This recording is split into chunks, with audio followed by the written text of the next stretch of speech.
Mirëmbrëma të nderuar shikues. Sonte do të flasim për Çajirin, një komunë me rrugë të ngushta por me një histori të gjerë, me sfida urbane dhe sfida të shumta funksionale. Sot ngjan që gara për Çajirin nuk është një garë vetëm për karrigën e kryetarit të komunës, por është një tregues i lëvizjes apo kahjes së politikës shqiptare në Maqedoninë e Veriut. Në garë për Çajirin janë dy figura që e njohin pushtetin mirë, por edhe vetë Çajirin. Fjala është për kandidatin e koalicionit Vlen, zoti Izet Mexhidi, për profilin e të cilit redaksia e televizionit Shenja ka përgatitur një kronikë, cilën ju ftoj ta ndjekim bashkërisht. Izet Mexhidi ka lindur më 8 shkurtër 1977 në Shkup. Arsimin e mesëm e ka përfunduar në gjimnazin Zeflish Marku, ndërsa studimet universitare i ka kryer në Fakultetin e Ekonomisë në Universitetin Shën Kirill dhe Metodi në drejtimin financa dhe kontabilitet. Në vitin 2018 mori titullin magjistër i ekonomisë. Karrierën profesionale Mexhidi ka nisur si profesor i ekonomisë në shkollën e mesme Arseni Jovkov, ndërsa më pas ka punuar në postën e Maqedonisë. Angazhimi i tij politik u konkretizua në vitin 2005, ku u zgjodh kryetari i komunës së Çajirit, një pozitë që e mbajti për 3 mandate radhazi. Pas përfundimit të angazhimit si kryetar komune, ai vijoi aktivitetin politik në nivel qendror, madje ishte edhe nënkryetari i Bashkimit Demokratik për Integrim. Në vitin 2023, Mexhidi u largua nga BDI dhe themeloi partinë Lëvizja Demokratike, ku tani është kryetari i saj. Aktualisht, Izet Mexhidi është ministri i ambientit, jetësor dhe planifikimit hapësinor, si dhe zëvendës kryeministër i parë në qeverinë e Republikës së Maqedonisë së Veriut. Në këtë zgjedhje lokale, Izet Mexhidi është përsëri kandidat për kryetar të komunës së Çajirit, i cili synon të rikthehet në drejtimin e komunës edhe të ndihmojë me përvojën që ka fituar gjatë këtyre viteve.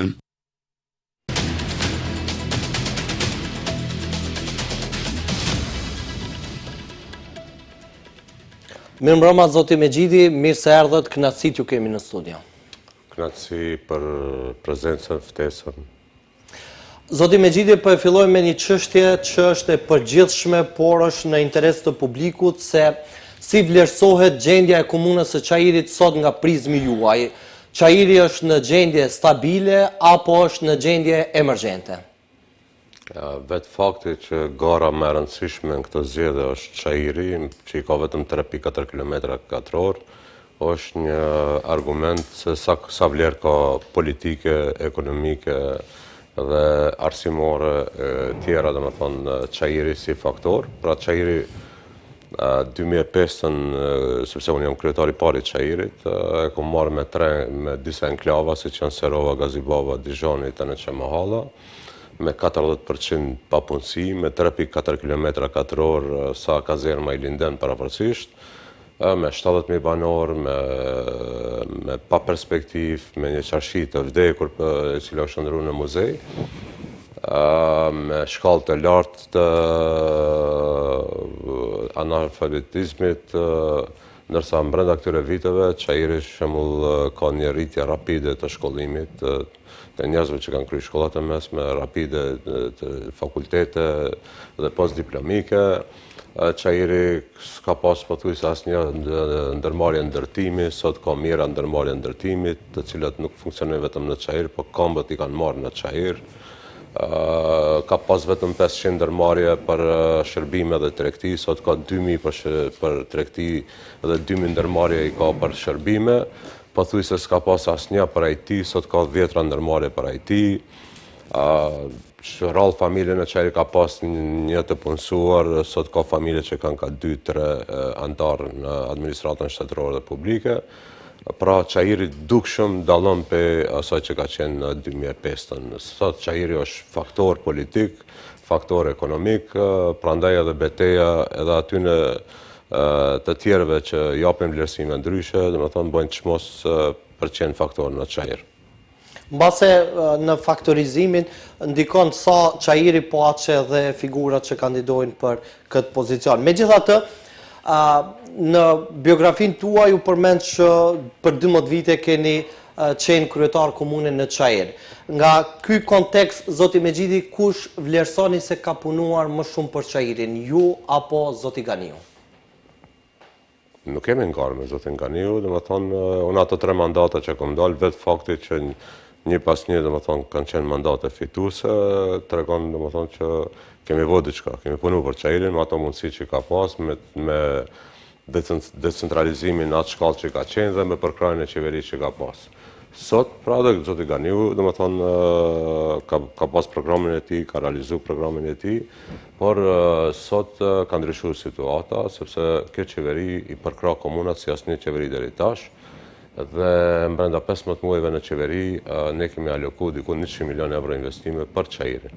Si që ka dhe për vendbanime tjera, po në këtë rast është për Çajirin, duke fillu nga kampusi Universitetit Nën Tereza, i cili është 40 milion euro dhe vetë që ka fillu ndërtimi, si që është sheshi Skënderbej, përfundimi i sheshit dhe sigurimi i parkingut në Toksor për Qarshin e vjetër, të jetë një shesh me formatin e sheshit Skënderbej në Tiranë për 800 vetura, vend parkinget që zgjedh problemin kryesor të Qarshis, dhe dikun 35 milion euro janë investime në për lagjet e Çajirit, të cilët po punohet intensivisht si asnjëherë më parë, si që është 2 milion euro në Sahat Kull, 2 milion euro në Dyqangjik, 1 milion e gjys po punohet në lagjen e Dijonit, po punohet në Çajirin e vjetër, po punohet në Fushtapan, në Serat. Këto ditë kanë filluar dhe në Tenet Çamahall, pra Çajiri po lëvrohet nga investimet që vijnë nga qeveria. Dakor. Ju thatë që nuk jeni garë me zoti Ganiun, mirë po natyrisht që kur flasim për komunën e Çajirit, pra kemi 2 periudha të ndryshme të qeverisës në Çajir. Periudha kur keni qeverisur ju dhe 8 vitet e fundit kur ka qeverisur zoti Ganiu. Në këtë kontekst ishte edhe parashtrimi i pyetjes që lan pas. Nëse analizojmë periudhën e qeverisës në Çajir, ju pra jeni kryetari më i gjatë që keni qeverisur me Çajirin. Në këtë drejtim, zoti Mexhidi, çfarë ju mbeti pa bë në 12 vitet e fundit që tani ju riktheu sërish në garë për ta realizuar atë që mbase e keni pasur në plan ta realizoni brenda 3 mandateve që keni përfunduar? Elaborova mendoj më herët që përkraja e qeverisë ka qenë e dobët dhe Çajiri është munduar me fuqitë e veta, me forcat e veta t'i bën ndryshimet, aty këtu dhe më thonë me ndihma nga USAID, nga TIKA ose donatorë të ndryshëm. Sot pra kur është kjo përkraje fuqishme e qeverisë, sot pra kemi përvojën, e dim ku i dhem Çajirit, e dim ku janë problemet, i dim zgjidhjet më të mira dhe është mbështetja e qytetit Shkupit që do vjen, mbështetja e ndërmarrjeve të qytetit Shkupit, mbështetja e qeverisë, mbështetja buxhetore, politike, janë parakushte që ky mandat jetë mandat i projekteve strategjike që do ndryshon fizionominë e Çajirit, duke filluar nga komunikacioni, pra me rrugën e Cvetandimov, rrugën e Jaj Pashës, që është projekt dikon 10 milion euro, për cilin ka projekt, ka leje ndërtimi, ka filluar procesi edhe i dëmshpërblimit të qytetarëve, rrugën John Kennedy që duhet shpërthen në bulevardin Nikola Karev, rrugën Mitat Frashëri, dikur quhej Makedonska Kosovska Brigada, pra këto janë 3 arteret kryesore dhe e 4ta është unaza në malin e Gazibabës që demonstron qytetarët e Gazibabës të kenë dalje edhe në rrugën Cvetandimov edhe në autokomand, për shkak se Gazibaba ka dikun 20.000 banor dhe kjo do ndihmonte lehtësonte qarkullimin. Mbase këto zoti Mexhidi janë projekte infrastrukturore, cilat janë shtylla tjera të programit tuaj që po garoni 2025-2029? Po më parim, dhe më thonë, komuna ka të bëjë me infrastrukturë, me përmirësim standardit jetësor të qytetarëve, pra prej ideja është sidomos fokusi është në arsim, për komunikacion fola, dhe më thonë brenda Çajirit, mirë pa Çajirin nuk duhet ta shohim si të izoluar, po këtu është me rëndësi edhe bulevardi Bosna dhe Hercegovina dhe bulevardi Slovenia të vazhdohen në njërën anë, dhe më thonë bulevardi Kroacia, në anën tjetër bulevardi Malizi, që do mundëson prej në autokomand me dalë në gjorë që pa hinin Çajir, dhe që do mundëson të edhe qytetarëve Çajirit, dhe më thonë që të lëvizin jo vetëm ka qendra, po mund të lëvizin edhe andej. Pra këto janë projekte që sa i përket, dhe më thonë, komunikacionit, zgjidhjes së komunikacionit. E dyta është në përlagjet tona të janë rrugët njëkafshë. Sa i përket infrastrukturës nëntoksore, Çajiri është, e thamë me shumë përgjithësi, komuna më e avancuar shqiptare në Maqedoni sa i përket ujësisë, kanalizimit dhe rrjetit atmosferik. Dhe premtimi është që në 2 vitet e para kjo çështje që do mbetet historisë, pra Çajiri do ketë 100% të mbuluar infrastrukturën nën-toksore, kontinjerat që janë mbi tokë, domethënë kemi dhënë premtimin që do futën nën toksin, që janë në 5 lokacione të çajirit, do janë edhe 100 lokacione tjera që do bënë një çajir më të pastër. Sa i përket arsimit, pra çerdhja Bambi është çerdhe për 360 fëmijë, kemi kaluar në qeveri dhe 2 çerdhe tjera, Vesëza dhe Borbardha, të cilët 3 çerdhet e reja domethënë do kenë kapacitet për 1000 fëmijë, ndërsa kërkesa në çajër është për 1100.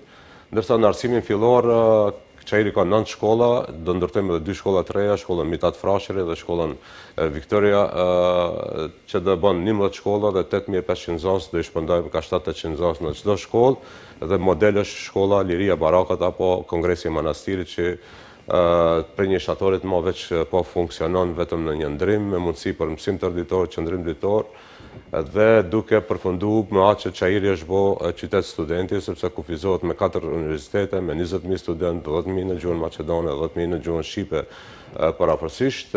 Për shkak kësaj, ne po i përshtatemi kësaj, se do ndërtohet edhe qendra rinore në çajir, aty përballë pompës e benzinës në Kemal Sejfulla. Pishina ka përfunduar, është në përfundim me sipër në Fushtapan, do fillon në Seraf. Pra poshtë lartë, këto janë shtylla e projekteve që janë në programin tim, që janë edhe projektet edhe të afatizume, edhe me konstrukt të mbuluar, dhe këto dytë ishte edhe projekti pra në arsim premtuam edhe uniformat falas nga komuna dhe shujtat për fëmijët e familjeve sociale, që të ndjehen të barabartë, janë inkluziv. Dhe ajo që është mirëprit nga qytetarët është puna shënsorëve, ka 81 banesë të ndërtuara në kohën e komunizmit, pra dekada me radhë jetojnë pa shënsor, dhe kjo do jetë donacion nga komuna e Çajirit për 81 ndërtesa që të sigurohet ashënsorë. Pa, do me thonë aty ku ka mundësi të aplikohet. Në shumicën e rasteve ka, që dukshëm e lehtëson jetën e qytetarëve, sepse kemi parasysh aty ka njerëz me moshë, njerëz me invaliditet, po dhe kanë të vështirë jetën, mirë po të njëjtën kohë edhe rritet vlera e banesave tyre. Dakor. Të flitet për Çajirin e mos flitet për kaosin urbanistik është e pamundur. Ju mbase keni folur edhe për këtë çështje dhe në paraqitje tjera tuaja publike, por megjithatë, si do të arrini ta parandaloni betonizimin e Çajirit? A është i kthyeshëm procesi i kaosit urbanistik? Pra unë fola për zgjidhjet komunikacionit, që dukshëm domethënë dhe lehtësojnë dhe dhe qarkullimin edhe dhe dhe arritin vlerën Çajirit. Një çështje tjetër e cila është e rëndësishme dhe kemi premtuar që në këtë mandat do sigurohen 3.000 deri në 5.000 vend parkinge të reja, që është problemi kryesor në Çajir. Dhe ata jo në mënyrë utopike, po 800 vend parkinge janë në sheshin Skënderbej, për cilën qeveria ka ndan 25 milion euro dhe është hapë procedura e tenderimit për një 2 javë zgjedhën ndërmarrja dhe gjetë gur themel fillimi i këtij mega projekti për Çarshin e vjetër. 70 vend parkinge kemi hapë të qendra konservative, e cila ka ekzistuar po 40 vite s'ka funksionu. Karagjicën në Gazipape kemi marrë si pronë komunës dhe do e kthejmë në parking publik. Ne po bëjmë parkingje gjithandej këto ditë, qendra parkingje pra në Seraf, Gazipap, të shkolla Vasil Glavinov e shumë tjera, dhe kemi pra vizionin për të bërë 3.000 deri 5.000 vend parkingje të reja. Kaluarën në betonizim mundohen pra ta quajnë betonizim, po me shumë përgjegjësi e them se Çajiri është komuna më e gjelbërt në qytetin e Shkupit, nëse marrim si hapësirë, domethënë përqindjen e gjelbrimit në kuadër të këtyre 3 kilometrave, në çfarëdo 3 kilometra tjera, domethënë në kuadër të komunave tjera, nuk është ashtu. Sidomos në lagjet Çajiri Vjetër dhe Fushtapan, ndërsa në lagjet që janë me substandarde, aty domethënë duhet punohet me planet e reja, duhet punohet në vertikale që të krijon mundësi për rrugë më të gjëra, për parkingje dhe gjelbrim. Do thot kaq për sa i përket ndërtimeve pa leje dhe ndërtimeve të ekra në komunën e Çajirit. Domethënë, kjo është një fushatë e Daniel Arsovskës, Levicës, e BDI-s, sepse ndërtimi pa leja i pari që ka bëu është kundër kandidati im që jeton në shtëpi, domethënë të pa leje, dhe nuk e di se çka ka dashur. Ka dashur që t'i ndalojmë në rastet sociale, t'ia lëm këtij si ministër, kur ki ka pas mundësi si funksionar i larg edhe me rrogat më familjare ka ndërtu shtëpinë në Tegër, ka problem tash se ka ndërtu raste sociale në Serov, Gazibab, në Dijon. Pra ky problem ka histori, në kaluarën kjo nuk është prej 2005-s, në vitet 90-ta, lagja e Dijonit ka mbrej deri në Beograd sepse ka qenë në rënim e sipër. Mirë po atë që them edhe në këtë periudhë, domethënë periudhën fillestare, është toleru në Çajre, që është toleru në komunat përreth, sepse i kanë mësuar prej tyre. Mirë po tash ka ardhur koha për urbanizim dhe rregull. Dakor. Pra, sepse raste sociale nuk mund të konsiderohen edhe investitorët që ndërtojnë ndërtesa, megjithatë, si e shifni zoti Megjidi? Edhe këtu nëse do, domethënë në Vodno, domethënë kam pagu 7 euro metrën katror, 7 euro taksën e ndërtimit në majët e Vodnos, ku ka qenë hoteli Panorama. Ato ndërtesa aty kanë pagu ka 7 euro. Ndërtesat që kanë ndërtuar në Çajër kanë pagu 135 euro domethënë metër katror për taksën e ndërtimit. Kështu që ato nuk kanë bërë shkelje ligjore, kanë shfrytzuar ligjin e legalizimit, siç e kanë shfrytzuar në nivel republikan. Kështu që mos hym domethënë në një terren të cilën e kanë duan të ndërtojnë një percepcion që shqiptarët pra ndërtojnë Tegër. 400.000 objekte pa leje ka në Maqoni. Për aty në pjesa dërmues është në komuna tjera. Dakor. Si e shihni zoti Megjidi pozitën tuaj në qeveri? Ka luhatje apo ka stabilitet? Sepse vetë kryeministri i vendit ka paralemruar zgjedhje të parakoshme në të njëjtën vijë disa ditë më vonë, zëvendës kryeministri Stojković tha që listat për komuna janë një parapërgatitje për listat për deputet për zgjedhjet e ardhshme që nuk janë larg. Stojković është një faktor minor në qeveri, pra ka një parti të vogël të komunitetit serb, pra nuk është faktori i cili determinon politikat. Kryeministri Kristian Mickovski para 2 ditëve shkurt qartë tha që nuk do ketë zgjedhje të parakoshme. Të njëjtën e thash edhe unë, domethënë si zëvendës kryeministër, vendi nuk ka nevojë për zgjedhje, ka nevojë për zgjidhje, domethënë dhe për realizim të programit dhe premtimeve që i kemi premtuar para qytetarëve. Pse nuk keni akoma zëvendës ministër të mbrojtjes në qeverinë aktuale? Çështje teknike pas zgjedhjeve do ketë. Për shkak të rebelencave që shkaktoi zoti Taravari, i cili e glorifikoi kryeministrin Mickovski, e shoh sa mundi zotin Ahmeti, i dha diagnozë si mjek, domethënë që është psikopat, dhe në fund shkoi ult më prejnë të zotit Ahmeti. Ka mungesë kuadrësh koalicioni vlen që ta plotësoj këtë resor? Edhe është përgjithëm, mendoj. Çështje teknike për shkak të turbulencave të Arben Taravarit, pas zgjedhjeve do plotësohet sepse nuk fliti për një periudhë shkurt kohore. S'kan ardhur në derexhe, domethënë shqiptarët që mos kenë kuadra pa zëvendës ministër. Pse zoti Megjidi nuk keni dhënë dorëheqje kur vendosët kandidoni për kryetar komunën në Çajër? Edhe me dhënë, mos me dhënë është në fushat zgjedhore pak e rëndësishme ajo. Qeveria nuk punon me kapacitetin e plot, qeveria domethënë punon me çështje teknike, në momentin kur shpallën zgjedhjet, edhe ashtu 6 muaj ngrihen gjitha proceset, edhe punësimet, edhe tenderimet, edhe realizimet, kështu që është nuk e shoh si çështje e rëndësishme. Unë e deklarova publikisht që në momentin që do bëhem kryetar komune, zëvendës kryeministër do jetë zoti Bekim Sali. A e ndjeni këtë garë edhe si një përballje me ish partinë tuaj BDI? Po, nuk mund ta ndjej se BDI-ja është tjetërsuar edhe i vjen turp edhe vetë ta përmendë BDI. Nëse e mirëni edhe shifni se sa shpesh i ndryshojnë emërtimet e tyre, emrat e tyre, do e keni qartë, pra fillon Fronti Evropian, Fronti Kombëtar, Beslidhja, AKI, mendoj që qytetari i thjeshtë dhe votuesi nuk mund t'i ndjek këto rotacione dhe mutacione, domethënë që i bën BDI-ja e dikurshme, është tjetërsuar me krejtësisht. Edhe në kuadër të AKI-s, domethënë nuk mund ta gjesh as ngjyrën, as ideologjinë, as emërtimin, po edhe në start pra edhe tash udhëheq me 2-13 komunave si BDI, ndërsa me AKI-n ka vetëm 6 kandidat potencial. Pra mendoj se në natën e zgjedhjeve humbsi absolut i zgjedhjeve do jetë Ali Ahmeti dhe BDI-ja, sepse do del domethënë parti minore me 2-3 kryetar komunësh. A ju dhem ky fakt që ish partia juaj ku edhe ju keni dhënë kontributin tuaj është në këtë gjendje që e përshkruani ju? Patjetër, sepse po nuk mund ta njoh asun më, sepse dikur domethënë në sallat përplot provëritë i BDI-ut ÇK, sot i provëritën Arthan Grupi dhe listave të zeza.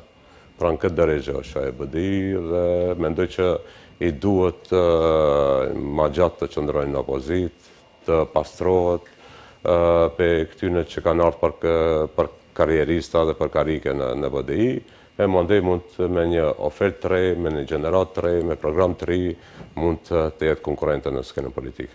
Në atë situatë, a do ta kishit paramenduar veten tua që mund të riktheheni në BDI? Jo. Në asnjë variant. Shif, tash është çështje sepse ka ndarje dhe ikje në moment, duhet të shifet momenti kur ka ikë. Pra, unë kum dalë për BDI-s kur BDI-ja ka qenë qeveri. Nuk kum dalë se zakonisht ato që janë karierista, ato që janë për interese personale, të vogla, materialiste, zakonisht ikin kur subjekti bjen në opozit, atëherë ikin nga subjekti. Unë kum dalë për BDI-s për shkaqe parimore, ato kanë qenë publike, edhe duke qenë brenda, fillimisht duke ofru edhe mundësinë e fundit, pra duke shfrytzuar një vlerë evropiane, pra fraksionin brenda partisë, që u quajt grupi i zjarit, kur edhe aty u shterën gjitha mundësit, atër kom dalë, po kom dalë duke qenë BDI-ja në pushtet, dhe duke qenë unë shefi grupit parlamentar, nën kryetar i BDI-s, kryetar i degës së Çajirit, pra unë mjaftueshëm, kum pas hapësirë si individ, po nuk ka qenë çështje individi edhe çështje personale. Në bazë të deklarimeve të fundit, Zoti Taravari ka thënë publikisht që edhe në mbrëmjen që e kishit me Zotit Kurtin në Prishtinë, që projekti apo koalicioni Vlen është projekt të cilit i skadon afati pas zgjedhjeve lokale. Këtë drejtim, cila është përgjigjja juaj, Zoti Mexhidi? A i skadon afati Vlenit pas zgjedhjeve lokale? Edhe njerë dhe citoj deklaratën e Taravarit. E para, si mjekt, ka është deklarata e Hipokratit, që nuk duhet, edhe nëse ka diagnozë, nuk duhet të jetë publike diagnoza, publikohet diagnoza e pacientit. Sa kod etik? Po ai si duket i kanë gatru deklaratën e Hipokratit, i kanë gatru me deklaratë Hipokritit, para se e ka keq përdorur një çështje dhe publikisht e tha diagnozën e Ahmetit që është psikopat. Dhe sot i njëjti pra shkon dhe përqafohet me zotin Ahmeti sikur kur gjë s'ka ndodhur. Pra, mbas kësaj, mendoj që është e tepërt të komentohen deklaratat e zotit Taravari. Dakor. Pra, përsa i përket atij paralajmërimi që mund të skadojë, mos u habitni që nesër del prap zoti Taravari dhe thotë nuk ka më të mirë se Mickovski, nuk ka më mirë se Vleni, nuk ka më të mirë se Albini. Apo pas nesër mund del prap fotografohet me Edi Ramën ose me dika tjetër. Edhe ju vetë keni qenë prezent në mbrëmjen në darkë me Zotin Kurtin. A është diskutu kjo çështje që Vleni si koalicion të merr fond pas zgjedhjeve? Është gënjeshtër e kulluar, domethënë e para që përdor një takim, edhe e dyta për atë takimi nuk ka ditë se si ka dalë. Se aty u zbulu që ajo është mos përdori dhe term, pra që ajo është shit të Ali Ahmeti dhe të BDI-ja. Në atë takim e kemi pa qartë, edhe aty kemi përfundu takimin, i kemi thonë rrugë mbar, udhë mbar qoftë atje, mos na lodh me këto takime, sepse shumë kohë na ka marrë me ato listat e veçanta, listat e përbashkëta, brenda Vlenit me listat veçanta, brenda BDI-s, në prejën BDI-s, dhe i ka harru edhe listat e... Kështu që mendoj që është e tepër që humbim kohë për zotin Taravari. Është politikani më i pabesueshëm dhe më jo serios pra në skenën politike shqiptare. Pra ju keni besim tek projekti Vlen dhe e shihni si një projekt afatgjat që do të jetë aktiv në skenën politike. Patjetër, domethënë përkundër asaj që partia kur është qeveri fillon të kurrët, Vleni ka dhënë një provë tjetër që Vleni po zgjerohet me lëvizjen Arbëria, me Orhanin, me Bekim Fazliun, me Meralen, Vleni po zgjerohet duke përkrahur kandidaturat e pavarura, sikur me Ndyqyrën në Strug, si Muhamet Murtezin në Çajir, si Daud Beqirin në Araqin, dhe kjo tregon që fitoria e Vlenit nuk është fitore për Vlenin, po është fitore e shqiptarëve. Pra Vleni po unifikohet, po zgjerohet, po fuqizohet. Sepse edhe partneri juaj koalicionit, zoti Zeqiria Ibrahimi, në një paraqitje ti publike, kur është pyetur se ku qëndron procesi i bashkimit dhe unifikimit të koalicionit Vlen në një subjekt politik, përgjigjja e tij ka qenë që për shkak parazgjedhjeve lokale aspekti financiar nga KSZ, por ka deklaruar që pengesë dhe barrierë janë edhe dallimet politike që ekzistojnë brenda subjekteve përbërëse. Formalisht nuk shkry, po Vleni funksionon si një, dhe Vleni, domethënë, ka dhe vlerat shtuara, dhe mota e jonë e këtyre zgjedhjeve, ku shifet dhe në program është Vleni flet me një zë. Pra nuk ka dilema aty. Dakor, zoti Mexhidi, ku jeni tatim pagues në pronë? Në Çajir. Vetëm në Çajir? Po. Sa i përket aspektit të mbështetjes apo gjendjes aktuale në komunën e Botelit, koalicioni Vlen, cili kandidat do ta mbështesë zoti Mexhidi, duke marrë parasysh se nga anën aktuale kemi një kandidat të Aleancës Kombëtare për Integrim dhe në anën tjetër e kemi një kandidat nga VMRO DPMN. Kë mbështet Vleni në Botel? Nuk ka problem, domethënë ne mund dalim nga politika ditore, por kur dyshojmë pak më gjatë situatat, le del BD-ja ta përkrah kandidatin në Bërvenic, Aqim Ramadanin. Le ta tërheq kandidatin e dytë në Kërçov, nuk ka problem, edhe Vleni do jetë mbi politikën ditore. Do përkrah kandidat. Kur keni kontaktuar për herë të fundit me zoti Osmanin? Dje, ishmi në duel. Dakor. Zoti Mexhidi, pse qytetarët... E ke fjallën për Bujar Osmanin? Po, sakt, po. Do thonë, dje ishmi në debat në TV Telma. Zoti Mexhidi, në këtë drejtim, pse qytetarët e Çajirit duhet t'ju votojnë juve dhe jo kundër kandidatin tuaj? Çfarë ofroni ju më ndryshe se Bujar Osmani? Se ato mirën me marrëveshje ndërkombëtare, mirën me bomba atomike, shpëtojnë botën nga lufta bërthamore, për të arsyetuar që ato e sollën Lavrovin në Shkup dhe në Evropë për herë të parë, pas krizës që kishte Rusia. Pra ato nuk janë në kontakt me realitetin, ato duan nëpërmjet zgjedhjeve lokale të shpëtojnë nga drejtësia dhe të hapin mundësi për të kthyer në qeveri. Pra nuk janë për Çajirin, po janë për kulturën e qeverisë. Unë e lash kulturën e qeverisë, dola kandidat për Çajirin, sepse e njoh më së miri Çajirin. Mund bëjmë më shumë për Çajirin dhe projektet e mia janë projekte reale, konkrete, të prekshme nga qytetarët. Dhe argument për këtë është që këto 3 muaj, domethënë nuk është punu 50 vitet e fundit në Çajir sa është punu këto 3 muaj. Dhe kjo është vetëm fillimi. Për ju zgjedhjet lokale të 19 tetorit janë vetëm zgjedhje lokale apo edhe vazhdimsi e qëndrimit tuaj në pushtet?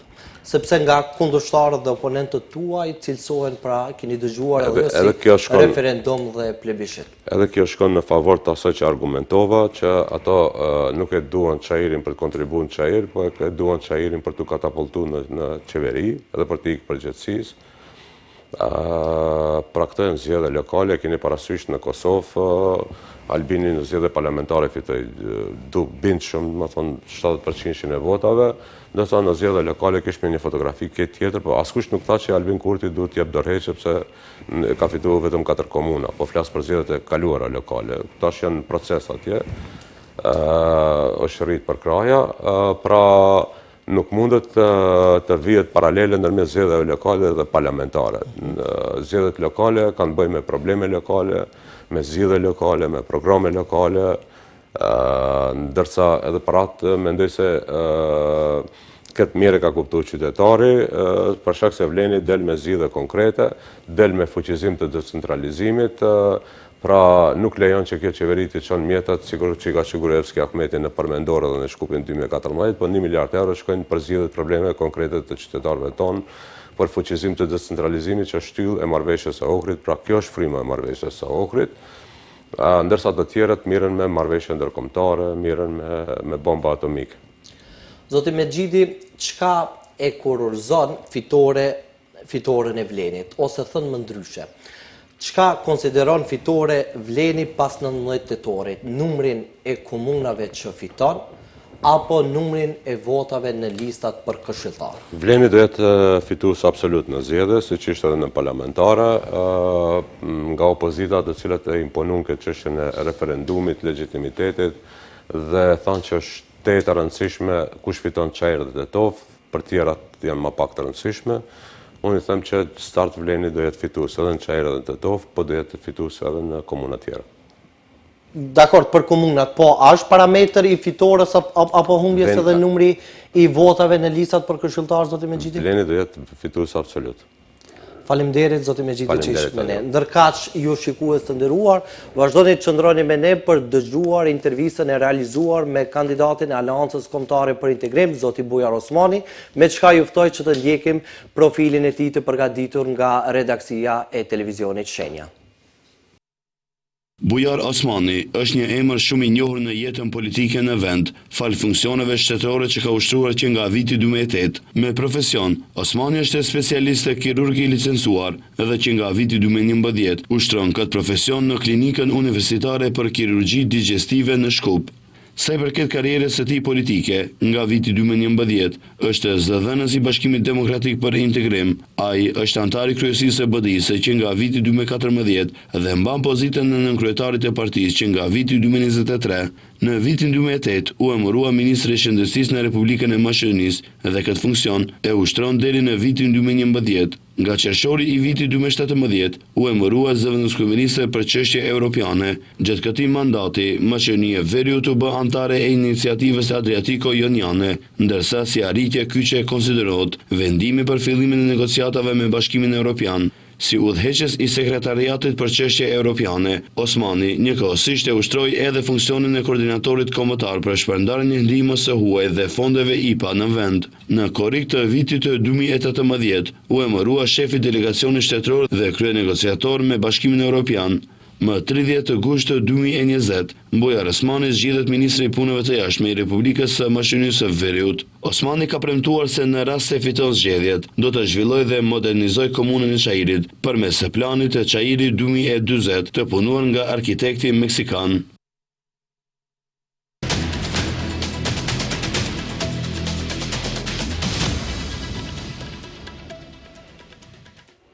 Mirë mbrëma, zoti Osmani, mirë se erdhët, kënaqësi ju kemi në studio. Mirë mbrëma, faleminderit për ftesën. Zoti Osmani, po e fillojmë me një realitet faktik. Gjendjen e katandisur të Çajirit ju e keni denoncuar shumë herë, shpesh herë, madje më shumë periudhën e fundit. A u desh që zoti Izet Mexhiti të dalë kundërshtari juaj politik, që nëse më lejohet të them figurativisht që ju ti hiqni syzet e politikanit dhe të shihni me syt e qytetarëve të rëndom gjendjen e katandisur të Çajirit, apo thënë ndryshe, a ishte tymi i grupit të zjarrit që u apastroi pamjen e Çajirit dhe që ju ta denonconi këtë aktualitet që ndodhet në Çajir. Pra, konkretisht zoti Osmani, pse gjendjen e Çajirit, për cilën tani pohoni se është gjendje mjerueshme, nuk e keni denoncuar më herët? Në vitin 2012, kur u ndërtua në Serov kjo karikatura prej ndërtesës Titanic, që është në një mënyrë edhe pasqyra e një udhëheqje korruptive, i thash aso kohë kundër kandidatit tim, thash kjo punë nuk është e mirë. Ma ktheu, tha, kur t'jesh ti kryetar komune, e bën ndryshe. 2017 ne bëm ndryshimin, për shkak se morëm porosi prej qytetarëve. Në 2016 ju e dini si ishte rezultati në Çajir, doli partia e tretë. Ajo ishte kryesisht pakënaqësi për qeverisjen në komunën e Çajirit. LSDM doli para ne, dhe një partie sapo formuar aso kohë. Ne e morëm mesazhin, prandaj e ndruam kandidatin në vitin 2017. Dhe ne kur shkonim me kandidatin e ri që unë besoja që është ndryshimi, është i ri, pa bagazh politik, dhe e prezentonim të njerëzit projektet konkrete, ata na thonin mos premtoni asgjë, vetëm premtoni se nuk do kthehet më qeverisja 12 vjeçare e zotit Mexhiti. Për fat keq u vazhdua e njëjta politik nga të njëjtët njerëzi dhe prandaj ndodhi edhe shkputja mes nesh në këtë periudhë. Ashtu që nuk mund të them që denoncimi është bërë tash, po natyrisht secili me përgjegjësinë e vet. Unë gjatë kësaj periudhe kam pas detyrat e mia konkrete. Kam pas detyra ta bëj vendin antar në NATO, të fillojmë bisedimet në Bashkimin Evropian, të zyrtarizoj gjuhën shqipe, të bëj projekte në qeveria kur kam koordinuar proceset. Dhe unë kam qenë në Bruxelles, në Washington për t'i bërë këto detyra. Tash, unë kam hy për Çairin me gjithë qenjën time. Dhe kam thënë Bruxelli tani, Çairi është Bruxelli im i ri, Washingtoni im i ri. Sa kështu e kam natyrën, kur i hy një pune, i hy me 100% të energjisë, dijes dhe përvojës. Dhe tash kam vendosur, Çairi i cili është para një kataklizme, them, urbanistike, po edhe gjitha kushteve tjera jetësore, të hy edhe t'jap kontributin tim maksimal për një jetë më dinjitetshme. Qytetarët e Çairit programe politike të përsëritura kanë dëgjuar mjaftueshëm, pra 3 mandate nga zoti Mexhiti dhe 2 mandate të tjera nga zoti Ganiu. Si do të garantoni ju që programi juaj politik me cilin po garoni për Çairin 2025-2029 nuk do të jetë një program politik elektoral? Shihni, fillimisht ata ai që e ka udhëheq 20 vite nuk mund të kërkon edhe 4 vite. Për shkak se ka dëshmuar se puna e tij na ka sjell në këtë katastrofë, në këtë kaos. Me po zoti Osmani çdo 4 vite ka dalë në test për punën që i ka bërë. Jo, për shkak se nuk e fiton mandatin 20 vite të plota. Prandaj tregova, 2016 na e dha populli mesazhin për ato 12 vite dhe ne e bëm ndryshimin. Tash përsëri duhet ta fshehin kryetarin e komunës. Ku është kryetari i komunës tani? Po duhet ta fshehin për shkak që njerëzit të harrojnë se çka ka ndodhur dhe eventualisht t'u japin edhe një shans. Çka du të them? Se ata që 20 vite kanë punuar kështu, ata nuk mund të bëjnë ndryshe, se ajo është mentalitet, ajo është çështje, ajo është qasje. E para që ka kërkojnë qytetarët është ndryshimi. Vetëm ndryshimi, pavarësisht kandidatit, është mjaftueshëm që të çlirohet komuna e Çairit. Edhe kredibiliteti im është në punën që e kam bërë gjatë kësaj periudhe. Unë në çdo institucion që kam udhëhequr, kam dalë me rezultate. Më thonin në fillim si zëvendës kryeministër mos hynte çështja e emrit se nuk rregullohet ajo punë. 30 vjet është e vjetër se ka rregullu kush. Nuk bëhet Maqedonia në NATO se nuk e le ky, nuk e le ai. Ne hym 100% dhe ndryshuam emrin edhe u bëm antar të NATO-s. Më thonin nuk bëhet gjuha shqipe zyrtare. I hym asaj pune dhe e bëm. Nuk rregullohet çështja me Bullgarinë, ti je doktor, nuk e njeh diplomacinë. Unë kam thënë, me punë, me përkushtim, me qëllim të qartë strategjik, çdo punë rregullohet. Prandaj tash kam hy në Çair me të njëjtin përkushtim, me të njëjtin vizion. Do hy edhe do i rregulloj çështjet prej atyre më të voglave, për cilët kam thënë do i detektoj çdo ditë nga 5 e mëngjesit deri te vizioni i madh i Çairit. Për shkak se unë kujtoj se duke qenë se një njeri ka udhëhequr 20 vjet, te njerëzit këtu në Çair është shkrytuar një bindje se nuk ka univers tjetër. Kjo është mënyra e vetme për të udhëhequr, se nuk kam parë mënyrë tjetër.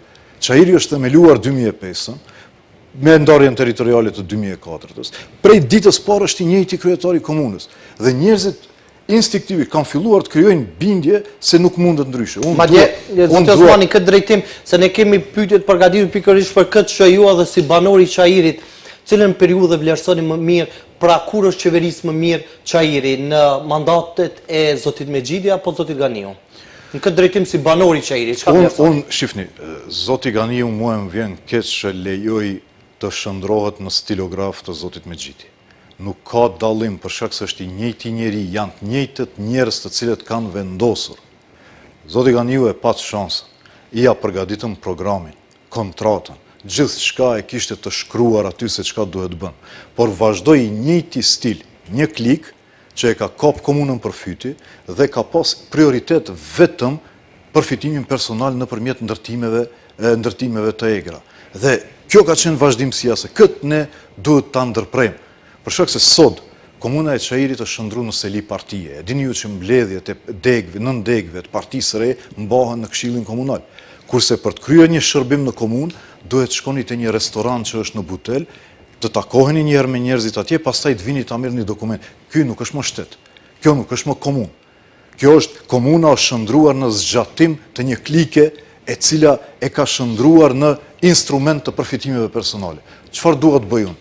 Unë dua me ato gërshërët e kirurgut t'i prej rënjët që e kanë kapur komunën, t'u akthejmë qytetarëve. Administrata komunale duhet jetë profesionale dhe nuk ka çka kryetari i komunës të takohet me çdo palë para se ta aprovohet çdo vendim administrativ. Kryetari i komunës ka detyrën të sheh politikat e mëdha, resurset, ka çfarë drejtimi merr komuna. Tash, komuna e Çajirit është shndruar në dorë tretë e një grupi të vogël dhe u shërben veç atyre. Është krijuar një oligarki e cila ka bërë miliona në kurrizë të qytetarëve, kurse qytetarët janë vendosur. Unë bisedoj çdo ditë me ta. Çdo i dyti ma thot po të kem mundësinë e parë unë dal prej Çajirit, se është kaos. Është komuna më e papastër, është komuna që nuk ka rrugë më të qarkulluar, komuna që nuk ka trotuar të lirë, komuna që i ka shkollat në gjendje shumë të vështirë. Ju kam thënë fëmijët për toalete shkojnë në shtëpitë të tyre për shkak se frikën nga sëmundjet nëpër toaletet tona.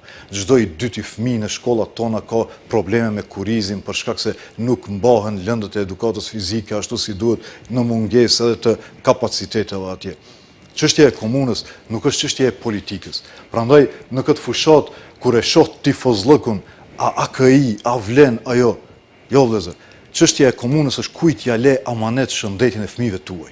Janë 8.000 nxënës të Çajirit. Kujt ja le ti amanet fëmijëve? Me dalin që është betejë për te kufive partijak. Këtë drejtim, zoti Osmani, kemi dëgjuar edhe para fushatën, edhe fushatën tuaj kemi përcjell me vëmendje, probleme të tilla keni denoncuar, pothuajse çdo ditë. Po cila është ajo bindja ose si mund t'i bindni ju qytetarët që profili juaj që vini edhe prej përvojës fundit me diplomacinë botërore do t'jetë në dispozicion, pra jo vetëm për denoncuar problemet, por edhe për të ofruar zgjidhje konkrete. Cilat janë prioritetet tuaja kryesore për Çajirin 2025-2029? Sepse vizionin tuaj kemi dëgjuar që është vizion për 40 vite, pra për 4 dekada, po çfarë do të bëni në realitet në 4 vite të parë? Fillimisht pse si do mbesoj njerëzit. Unë jam kirurg.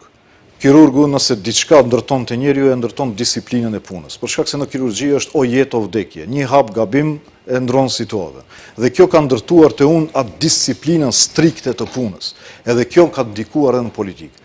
Pastaj atë që e kam bërë gjatë pozicioneve të mia politike jep kredibilitet te njerëzit se mundem të bëjmë më mirë për këtë komunë tonë. Edhe unë kam thënë, i kam darë në 2 trajektorje vizionin. Një trajektoria intervente, emergjente dhe vizioni. Do dalë të trajektoria emergjente. Kemi detektuar 5 tema të cilët mendojmë se nëse nuk trajtohen urgjentisht, Çajiri do përfundon në kolaps total të funksioneve bazike. Ato janë papastërtia, ndërtesat pa leje, mungesa e parkingjeve, korrupsioni dhe siguria. Dhe për këto tema, unë ditën e parë shpall gjendje të jashtëzakonshme, formoj shtabet krizës dhe kam thënë nëse për 100 ditë unë nuk e pastroj Çajirin, unë nuk e vazhdoj më tutje. Nëse për 100 ditë nuk e sjell korrupsionin në zero, nuk e vazhdoj më tutje. Nëse për 6 muaj nuk i trajtoj të gjitha dosjet e legalizimeve që i maj në fjoka për t'i kushzuar qytetarët para zgjedhjeve, unë nuk e vazhdoj më tutje. Këto janë tema të cilët janë urgjente për njerëzit dhe për secilën prej tyre. Unë kam zgjidhje konkrete dhe besoj që do kemi mundësi t'i trajtojmë ato një nga një. Vizioni për Çajirin, të cilat e kam punuar arkitektët më të mëdhenj botror, nuk kam dashur qëllimisht ta lidhi me mandatin tim, sa ajo është vizioni i qytetarëve të Çajirit. Unë atë çka e kam detektuar, se duke qenë se njerëzit e kam parë vetëm një mënyrë funksionimi, ata janë bindur se nuk mundet më mirë. Nuk ka ndryshim. Edhe unë dua t'u tregoj, motra, vëllezër, zonja, zotëri, kështu mund duket Çajiri nëse punojmë ashtu si duhet. Dhe kjo duhet jetë pritja. Dhe unë premtoj se prej ditës parë nuk do lëviz një gur jashtë këtij plani që ju do e aprovoni në zgjedhje. Dhe ato janë projektet mëdha, por që në fund Çajiri do i krijon dinjitetin që e meriton. Dakor. Zoti Osmani, të flasim për Çajirin, mos me fol për kaosin urbanistik është e pamundur. Ndërtimet e egra gjithandej, betonizim pothuajse në çdo cep të Çajirit. Kjo me automatizëm reflekton edhe mungesën e hapësirave të gjelbërta. Mbase nëse na lejohet deri në atë vit ironizojmë që qytetarët e Çajirit hapësirat e gjelbërta ose ngjyrën e gjelbër mund ta shohin vetëm nëse investuesit e ndërtimeve të egra përgjigjen ngjyrën e fasadave të tillë. Çfarë do të bëni ju këtë drejtim? Si do ta menaxhoni këtë kaos urbanistik dhe a premtoni më tepër gjelbrim në Çajër? Domethënë, gjitha këto kanë një emër dhe mbiemër. Kanë një autor që i ka bërë këtë kaos, betonizimin, ndërtesat pa leje. Ndërtesat pa leje nuk është vetëm çështje që kanë uzurpuar hapësirat publike. Ndërtesat pa leje kanë konsumuar ajrin, ujin, kanalizimin, vend parkimin e qytetarëve. Dhe ky kaos Çajiri është shndruar në vend ku njerëzit do vriten për vend parkim, ku njerëzit nuk do mund të kenë funksione bazike. Në Gazibab njerëzit kanë filluar të shpojnë bunare në oboret e tyre për shkak se nuk ka më ujë. Ende ka ashtu, si i thon, jama septike në Çajir, në qendër të Shkupit. Dhe prandaj e fillojmë në pyetje për gjelbrimin. Po. Pjesa e Çajirit vjetër, kur e dërgova Michel Rojkind, arkitektin në atë pjesë, ai u fascinua me një trashëgimi që ka mbet në Çajir. Se tha nuk ka më në botë kështu koncepte, ndërtesat vogla, park para, vend parkimi, hapësira, ajo një trashëgimi e një të kaluare. Ruani, tha këto, ruani se nuk ka më kështu. Edhe unë këtua kam premtuar njerëzve.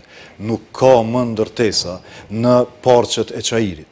Për shkak se i ndëgjoj njerëzit derë të cilët më thonë kemi informacione se me njëherë pas zgjedhjeve, te ky park, te ai park, do të mbinë një ndërtes me leje ose pa leje. Unë këtua premtoj. Parqe do mbesen parqe. E dyta, pa pastërtia në për ato parqe. Dhe kam thënë ditën e parë, unë do ftoj aksion masovik të njerëzve, qytetarët, unë i pari, gjithë prapa me, dalim njëherë ta pastrojmë Çajirin me dorë dhe me makineri. Ta shohim njëherë të pastërt, të themelojmë ndërmarrjen për higjenë komunale, të punësojmë 120 aty, të uniformuar, që dalin çdo ditë t'i lajnë rrugët e Çajirit, të cilët lahen vetëm kur bie shi, për shkak se pa pastërtia nuk është çështje estetikës, është çështje e shëndetit njerëzve. Dhe kur kam hyrë në këtë projekt, kam hyrë si mjek dhe kam dizajnuar projektin para se gjithash nga perspektiva e njeriut. Çajiri është një trup i njeriut. Dhe ashtu e kam trajtuar çdo cep të projektit. Kurse për gjelbrime tjera, të cilët nuk ekzistojnë, nuk ka mënyrë tjetër përveç urbanizimit të plot duke ngritur Çajirin vertikalisht. Çajiri duhet vendoset në pallate, në kulla të larta, të cilët janë në bazë planit. Vetëm ashtu do krijohen hapësira të reja gjelbrimi, këndesh lojrash, shkolla, çerdhe e kështu me radhë. Për atë mundet të frymoj lirshëm. Zoti Osmani, ne sikur se ju gjithë e dim edhe qytetarët që varësia e pushtetit lokal me pushtetin qendror është e pashmangshme edhe si pasojë mungesës së një decentralizimi të mirëfillt. Ju, nëse do ta merrni besimin e qytetarëve që ju t'jeni kryetari i Çajirit, si do ta menaxhoni punën me pushtetin qendror nëse nuk do të ketë zgjedhje të parakoshme ashtu siç ka paralajmëruar edhe kryeministri i vendit? Kështu, realisht buxheti është i pamjaftueshëm. Domethënë është diku 20 milion euro, 12 milion shkojnë drejt për drejt si dotacione për shkollat qerdhe, 8 milion mbesin, 40% nga komunaljet të cilët paguhen qytetin e Shkupit duhet 60% që paguhen qytetin e Shkupit se 40 në komunë duhet kthehen si investime nga qyteti i Shkupit. Por unë projektin tim e kam varur te fondet europiane, për shkak se e konsideroj vetin ekspert për fondet europiane. Kam qenë 3 vite koordinator shtetëror, e njoh mirë se si bëhen projektet, ku duhet të aplikoni dhe kush janë njerëzit që vendosin. Miliarda euro janë në dispozicion të Ballkanit Perëndimor, të Maqonisë Veriut, të cilët komuna e Çajirit nuk i ka shfrytzuar zero, për shkak se nuk ka krijuar kapacitete për ato.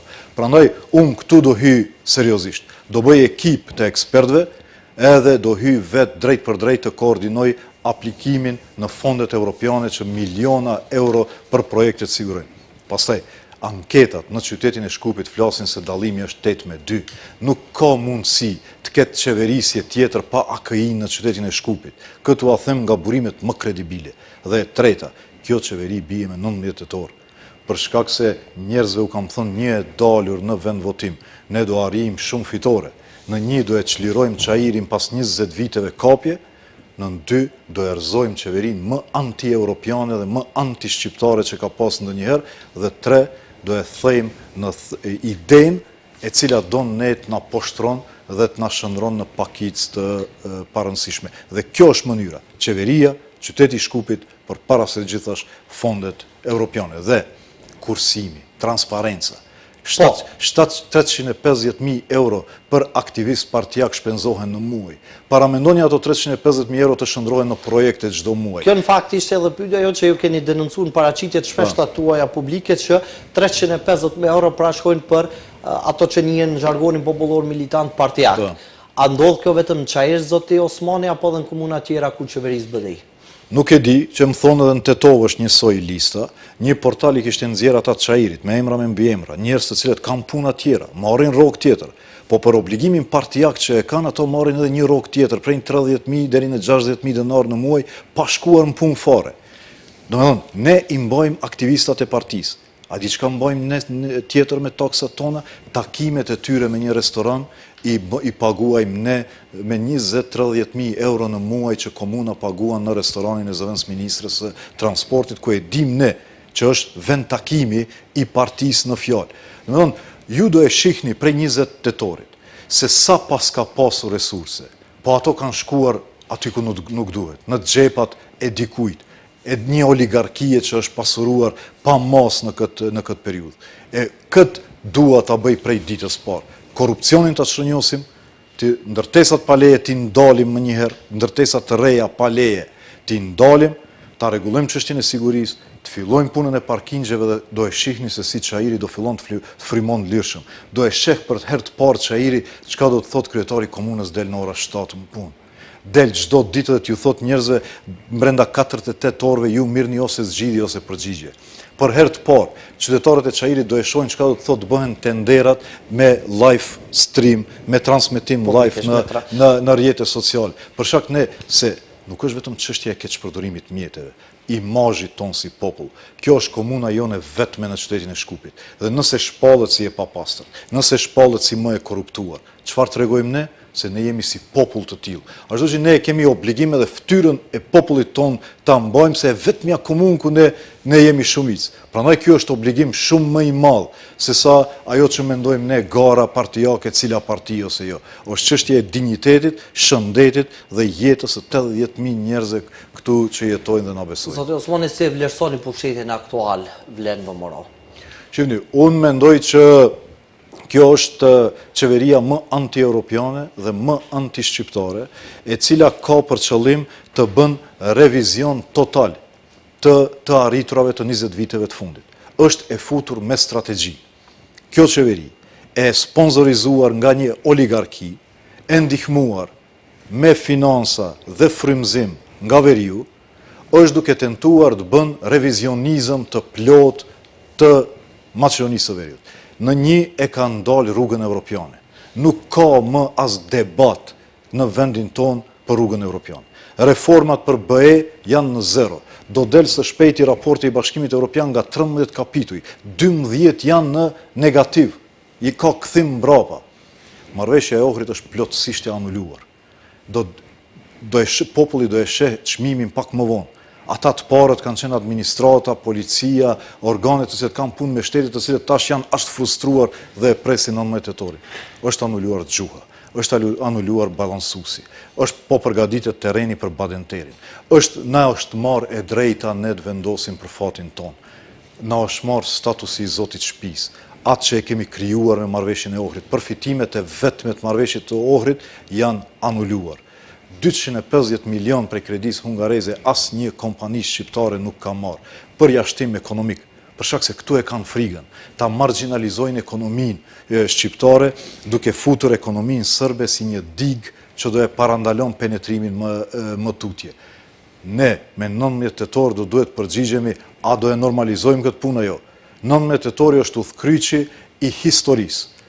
Pas 19 tetorit, shteti do merr kohjen. Pra ju vlerësoni që më 19 tetor nuk do të zgjidhen vetëm kryetarët e komunave? Unë mendoj se para se gjithash në 19 tetor thash qytetarët do bëjnë disa vendime. 1 do e çlirojnë Çajirin. 2 do erëzojnë këtë qeveri.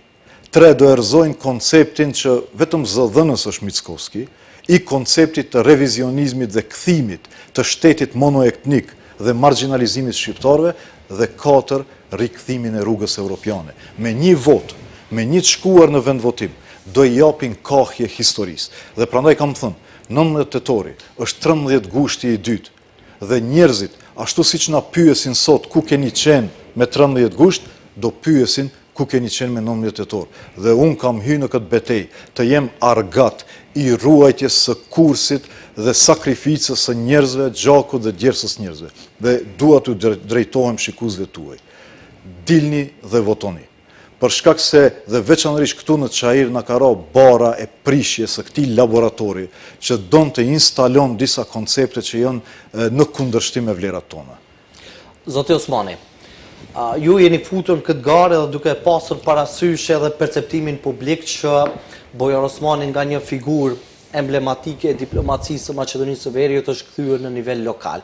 Megjithatë dikush e ka parë këtë përparësi, dikush e ka parë si një rrezikim të figurës tuaj politike. Por megjithatë tani po parashtroj një pyetje hipotetike. Nëse ju do të jeni fituesi garës në Çajir, a nënkupton kjo që nëse do të sfidoheni nga strukturat e partisë tuaj Bashkimit Demokratik për Integrim, që ju të jeni pasues i liderit aktual të BDI-s, pra Ali Ahmetit, a do ta pranonit këtë përgjegjësi? E para, është e vërtetë se pas diplomacisë, pas pozitës ministrit jashtëm, është një rregull në diplomaci, nuk pranohet pozitë tjetër, as ministër tjetër. President mundet, ashtu është rregull i pashkruar. Unë kam hyrë në këtë betejë për shkak se janë disa momente në histori ku ndodhin udhkryqet, ku përcaktohen rrugët dhe ku secili duhet të prish komoditetin e jetës vet, rahatinë e jetës vet.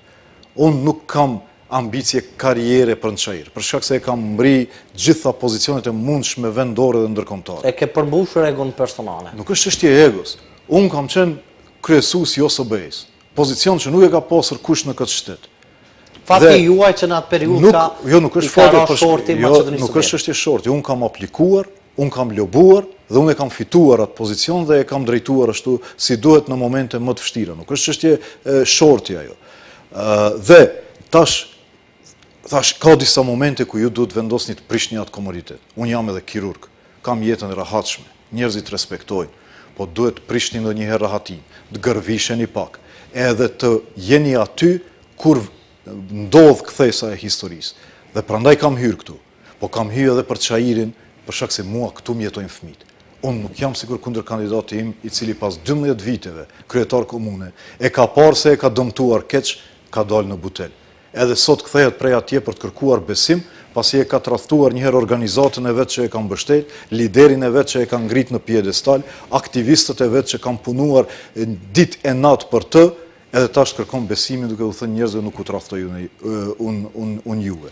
Po kthehem te përgjigja tjetër. Më thonë, Bujari ka hyrë në Çajir edhe shansa e parë do del prej Çajirit nëse i ofrohet diçka në qeveri. Ju e sfiduat me një... Unë dola e sfidova dhe kërkova 2 herë për kundër kandidatit tim. Kontratë tek noteri. Të dalim te noteri. Unë do nënshkruaj se pavarësisht çfarë oferte do kem vendore ose ndërkombëtare, unë nuk e lëshoj Çajirin derisa të më mbajnë qytetarët. Po edhe ai të jep dorëheqje prej ministrit, për shkak se është jo etike. Jo etike ju ta keni Çajirin plan rezervë. Nëse fitoj mirë, nëse nuk fitoj, unë e kam pozitën e kryeministrit, zëvendës kryeministrit, të keq përdor një resurse shtetërore për të bler vota dhe ta theni një rregull që u ndërtua më. E bëri Teuta Arifi, e bëri Nevzat Bejta, e bëri Zekria Ibrahimi prej deputetit dha dorëheqje. Edhe ajo u krijua rregull.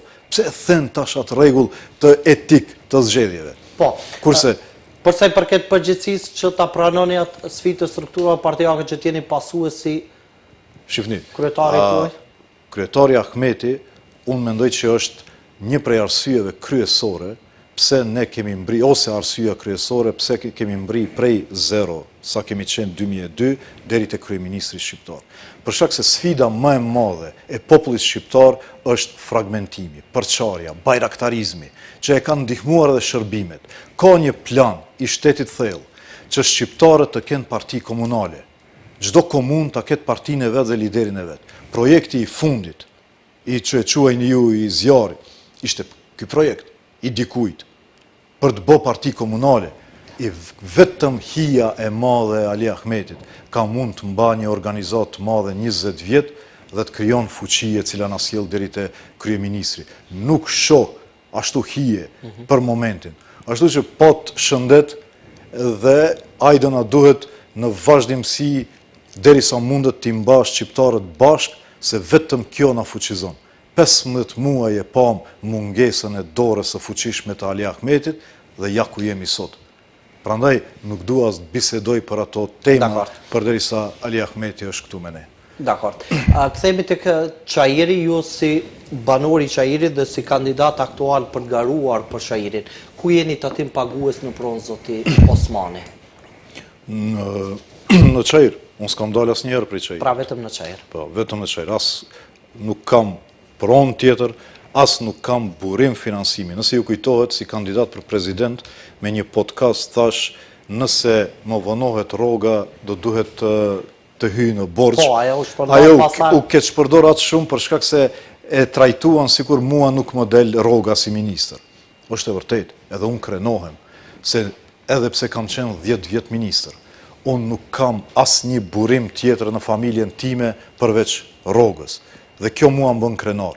20 vjet jam kirurg, 20 vjet jam politik, dhe për mua askush me gisht nuk mund të bën për çështje të integritetit dhe korrupsionit. Dhe kjo është ajo që e kam ruajtur me shenjtrin më të madhe, si vlerë imja, integritetin politik dhe profesional. Dhe prandaj sot dale sfidoj qeverin, edhe pse kam qenë 7 vjet ministër. Se nëse nuk keni qeni tillë, i pastër, që keni ndershëm, nuk është vështirë ta sfidoni një kryeministër si ky që është hakmarrës. Për shkak se do ju gjen te kalimin e telefonit, edhe do të tenton. Po unë nuk e kam atë dert, se unë kam hyrë në politik si mision që e kam krijuar si mjek, edhe nuk kam hyrë për pasuri, dhe ashtu kam vendosur ta çoj këtë. Këtirën mbase bën edhe kryetari juaj vazhdimisht le të hetohen të gjithë funksionarët e BDI-s. Po, zoti Osmani, me që jemi krejt në fund, kur keni kontaktuar për herë të fundit me zoti Mexhidin, edhe çështja tjetër, ju në fushatën e vitit që lan pas pra si kandidat për president, me një paraqitje tuaj publike keni përmendur se në telefonin tuaj mbani numrat e liderëve më me ndikim në botë, që është fakti vërtetuar për shkak të funksioneve që keni pasur në të kaluarën. A e keni fshirë numrin e zotit Mexhidit? E kam takuar me një debat, por e kam takuar para 2-3 muajve në një pritje me një ambasad këtu, edhe shkova dhe ju afrova. Edhe ju habit priti se çfarë do them, do bëj çështje partijake. Thash, do vazhdojmë këtë betejën. Të lutem të gjuha, mos bëni gabim. Se vetë kam qenë negociator kryesor për ligjin e gjuhës me Palën Maqedone. Dhe e di që për çdo presje të atij ligjit, kemi negociuar me javë të tëra. Thash, mos bëni hajgare me gjuhën, se kjo është arritja kryesore e marrëveshjes sore. Dhe njerëzit janë dëshmorë sot për këtë gjuhë.